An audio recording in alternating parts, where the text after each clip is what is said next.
Welcome to Draw Process. I'm Ike, drawing pages of my comic every week here and letting you see that whole process and hear my thoughts on that, on my development. I have decided to add at least 4 pages to this book because I want to get to a good ending point. I want to make sure that I establish everything in the story by the end of this volume. And that struck me just yesterday, I think, that I need to hit all the points. I can't leave anything for the next story. Because the next story is going to be shorter. I'm going to start doing shorter length episodes, I believe. Shorter length stories. And they need to be more self-contained stories. I can't leave an important thing to cover then, because I've got to focus on that story to be able to squeeze it into, say, 30 pages. So, and these 2 volumes, episode 1 and 2 of the story, will be about 170 pages, and I can see them serving as, because they're long form and they really, one leads directly into the other story-wise, they really go together. I will probably combine them into one volume, and that will be considered the introduction, the introductory material for people that want to get into reading the stories. So I need to introduce everything I need to, and that includes the villain, the big Lord Tsar and his throne room, and maybe bring Denise back in there, and make it clear who the villain is, and what their intentions are going to be going into the beginning of the adventures, I guess, the adventures they will have in shorter stories. And with probably a different art style a little bit, because I'm really excited to revisit how I am executing these pages. I think I'm going to pencil the entire book before I ink. I haven't done that in a long time. I do think it will result in a much more consistent inking quality. I think the book will be more consistent, but I'm also mostly interested in how fast I could get, because whenever I was roughing these pages, I drew this page this week, but this rough penciling, which is my thumbnailing process, my layout process, was done over a month ago, several months ago, because I wanted to make sure that I worked out the end of the story well. But I noticed that when I did that, I was focused, I was energized to continue. Like when I had free time, I wanted to get in and do a little more.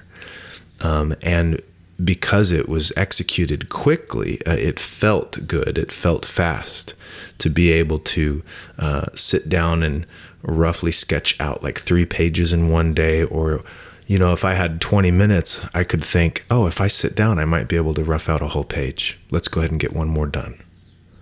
It feels good, to be able to do that. But when sitting down means I've got, 3-4 hours of work to do, I'm less likely to sit down and do it. When it's once a week, it's less of a habit. So, I need to find a way to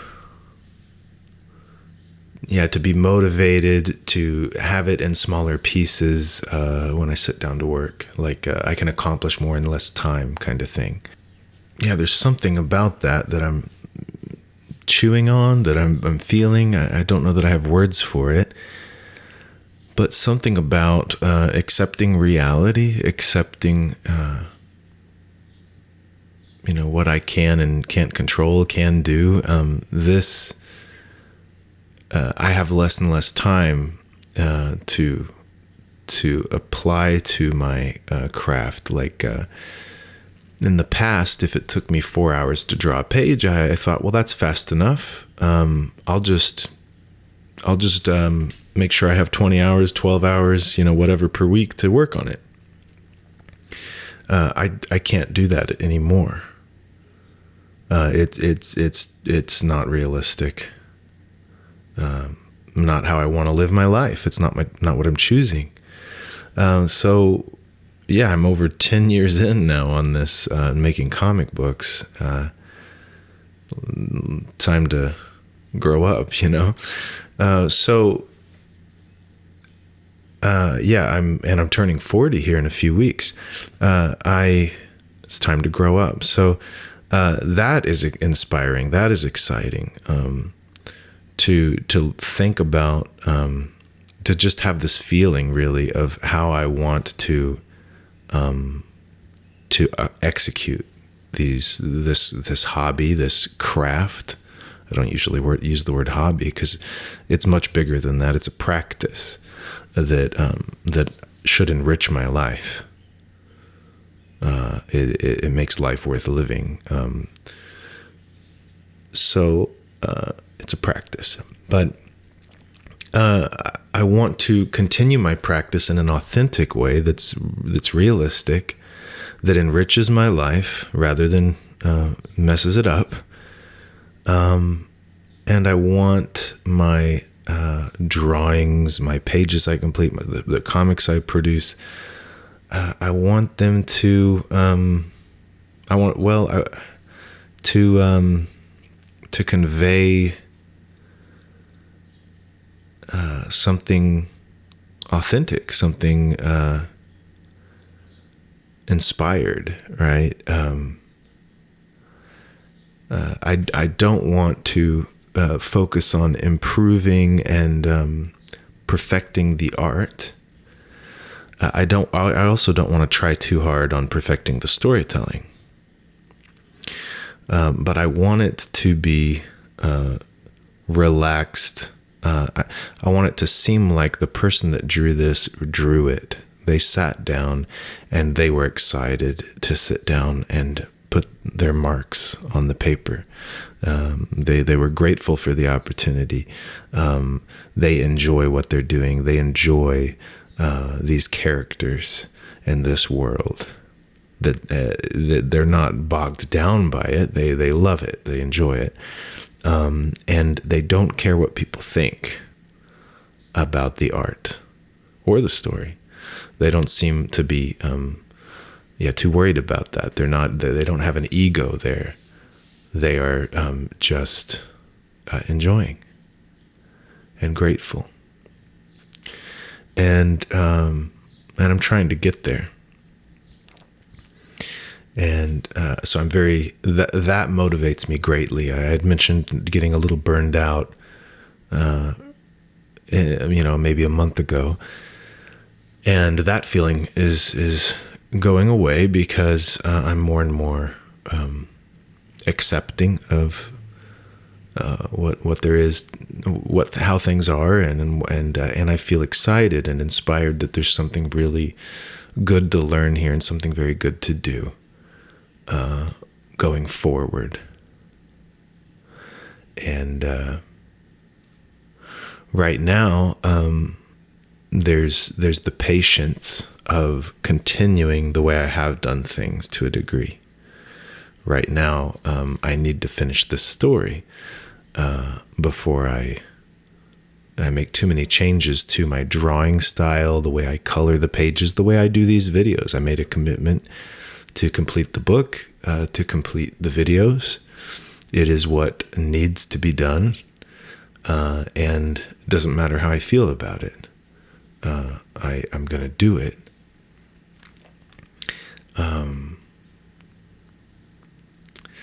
But by disciplining myself to do that hard thing, whether I feel like it or not, it has allowed me to learn how to make it more authentic. I wouldn't have learned how to do this in a more loving, joyful way or whatever. I wouldn't have learned these lessons had I not put in the work, had I not made the attempts at those other levels. So, that happens in life. You discipline yourself to the path, to the practice you're engaged in, but you don't hold on too tightly to what you think. You just keep paying attention to what reality's telling you, and keep it gives you the opportunity to learn. So yes, I'm excited about where this is going to go. And I'm going to continue to share that with people, but it'll change. I'm not going to be doing a weekly video like this. So we're looking at maybe 12 more episodes to get through this story. But I will still share videos at times. But at first I need to write the story for the next issue. And do some soul searching. I just kind of need to go deep in myself on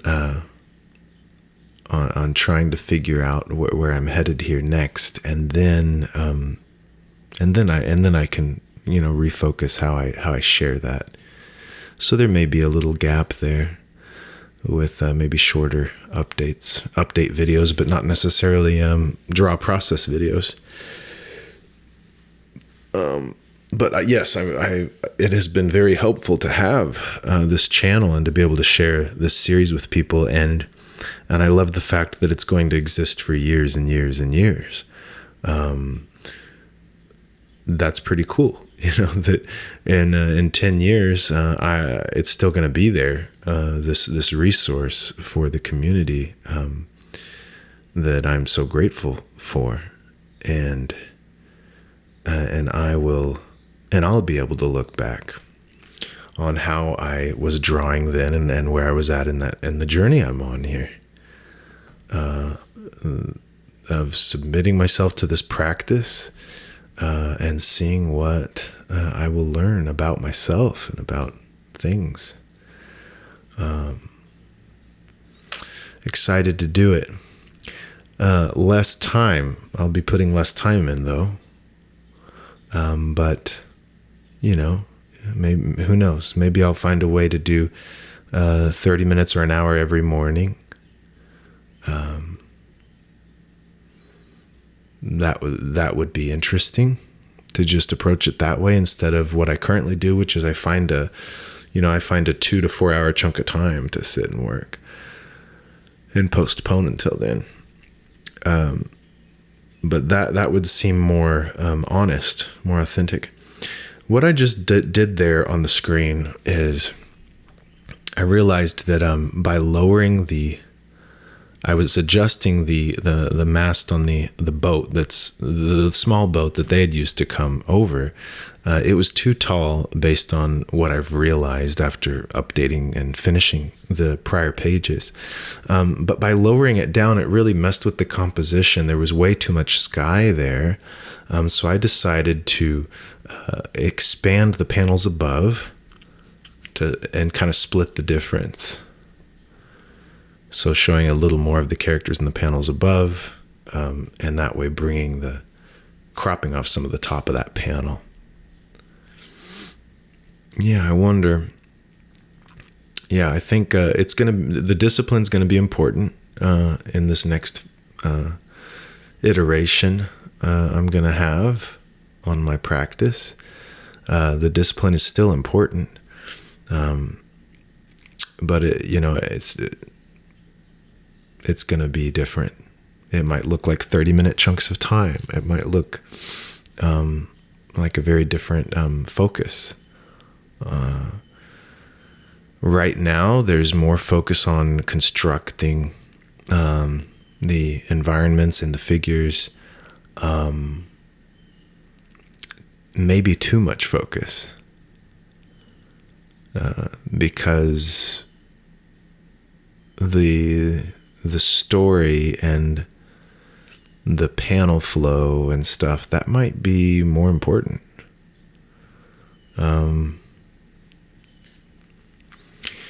it's kind of like the lines we put on a page do not have to be literal.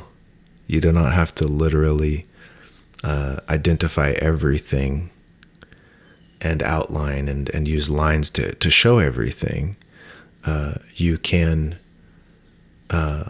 just have a few hatch marks, that indicate clouds or dust. You don't have to actually outline the cloud of dust and make it a solid thing. It can just be loose marks. And same with your figures. You don't have to complete and close every line and completely finish every figure and every part of their body that's seen. Everything doesn't have to be seen in that clear fashion. And I think I'm doing a little much of that, more than I need to. And it's going to slow down production and affect the style of the final product. It's somewhat suited to this kind of story, though, because it is more gritty and it has more, physicality. So it's not like a horrible idea to be more literal and with everything. But it's also, maybe a little much of that. It slows things down. So I'm curious about that going forward. And we'll see. I think I like the tool I'm using. I don't think I'm going to change that using the G pen. Although I do need to make sure my ink stays more consistent. The actual viscosity of the ink, it's too. Sometimes it dries out a bit because it just sits open and then it flows out of the pen differently. And so I will end up with, some pages or sometimes it feels like it flows, more thinly, and sometimes it's kind of drying out and thicker, making thicker lines and so on, or broken lines from the dryness. So, that's something I need to get more consistent with probably. At the same time, I love the idea of inking the whole story in just a month or something instead of a year. If I can find a way to ink a story in a month, then it will be more consistent.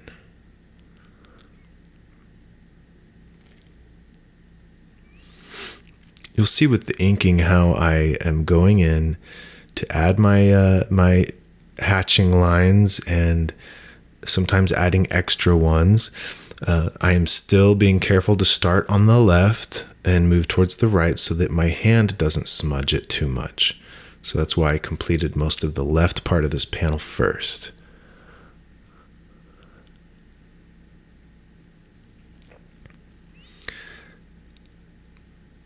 The heavier blacks are more so on the foreground figures. They have more contrast, you could say. There's more blacks, but there's also there's plenty of white open spaces too.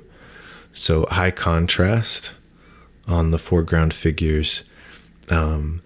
If I treated everything the same, if the amount of hatching and darkness of the, extra blacks added were the same all the way to the background elements,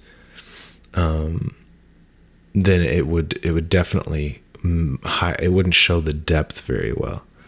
So you'll see that there's less hatching lines in front of the lizard man than there on the ground of his shadow versus Sun's shadow. There's more on Sun than there is on the lizard man, and then you go to Farah there, and there's like no lines on her. And the background elements go from having very clear differentiation between the railing and the support beam stuff, and then the shadowed part. It goes from being clear to kind of a mix, broken lines, not totally clear. that's another way that I'm helping indicate depth, is that when things are clearly defined, differentiated, completed, fully complete, then it's probably closer, at least closer to the focal point, but possibly closer to the viewer.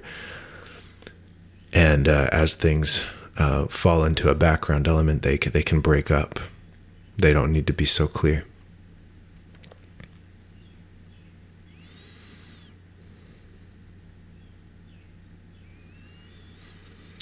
And I wonder about,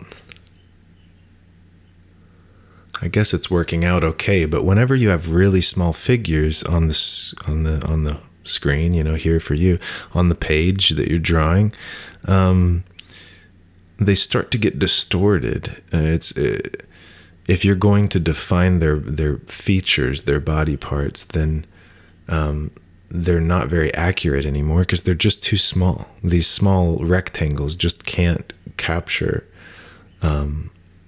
things correctly, not if you're trying to convey them literally.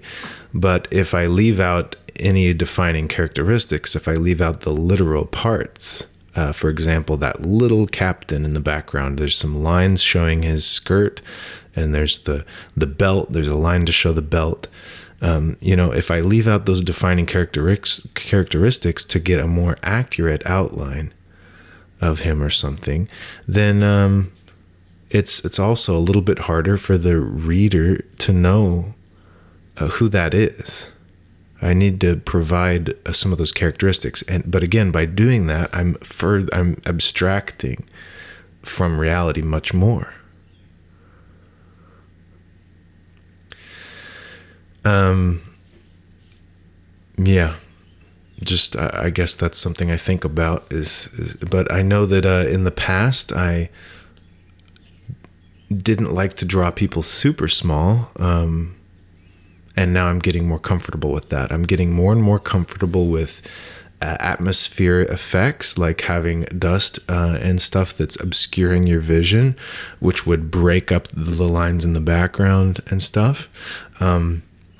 With having very small details in the background, very small buildings and pieces of buildings like cityscape, very small figures. And just a year or two ago, I would really struggle with that. I didn't want to show things that were that small. Because I was, it's hard to show what it really is. Once again, that was me being too literal. And I've been getting better about loosening up on that. And like I just said, though, there's still something to consider about conveying some literal points, details. Like in this background, there's those A's, the letter A. There's the kind of upside down U, those humps on that hill, and the reader might realize that is the rounded top cylindrical towers that were seen all through the town, because they've been introduced to that shape, and now they're seeing it again, drawn badly, loosely, but just a little bit of that put in the background, and they'll realize, oh, that's that wall running through the city with the towers on it. That's enough, the other little lines just conveying that there's rows of buildings and stuff here. There's things here, but I don't need to show very much for you to get the idea. Same with the water. Like, I don't need to ink any ripples in the water here. That can be entirely negative space. The reader will know what it is. Choosing, when to go literal and when to abstract, when to go impressionistic, and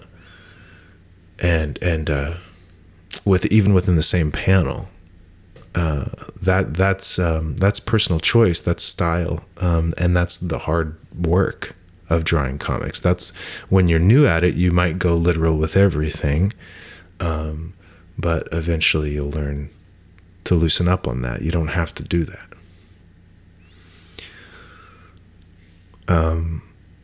One example would be if you were drawing a background in your comic and it was a brick wall, you might draw every single brick, and you might labor over how do I draw these bricks in perspective accurately. And then you might realize it doesn't look good when you're done because it's too literal, and it's not how it would look. You're not conveying depth or something. It doesn't only look too busy, too many lines, too much information that's too busy looking to the eye, but it's also just not how things look. As the bricks move further away, the definition between them becomes less and less to your eye from that position. And so you can't just define them all equally. So over time, you learn more and more about how to abstract and how to communicate depth and meaning of things. How does the brick wall feel to your eyes, so to speak, versus like how are bricks actually laid together? And then how do I mathematically put that, in perspective? You'll move away from that typically as you get more experience. And it can help drawing from life to work on that too, because, and here's the finished page if you want to check it out. We're almost done here. But drawing from life will help you with that problem, because if you're drawing, let's say, environments and brick walls and things from life, and maybe you're on a time limit too, you're drawing what you see. You're not as focused on constructing it. You'll probably notice that you do it differently. That you're able to get the gist of things, and realize what important, things you need. You're drawing the tree.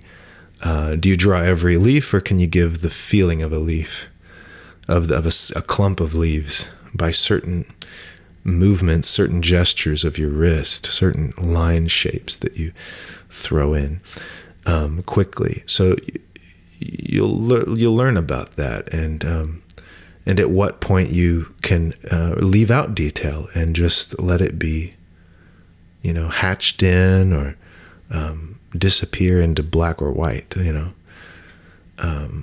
The details disappearing, but then people still know it's a tree. You've only defined the branches and the leaves that are closest to the eye, maybe, but they can tell that behind that is all the others that aren't defined clearly. So yeah, drawing from life is very helpful. And that is the finished page. Thank you for watching once again. And by adding maybe 4 pages to this, that this series gets to continue. Maybe we have 12 more. See you next week.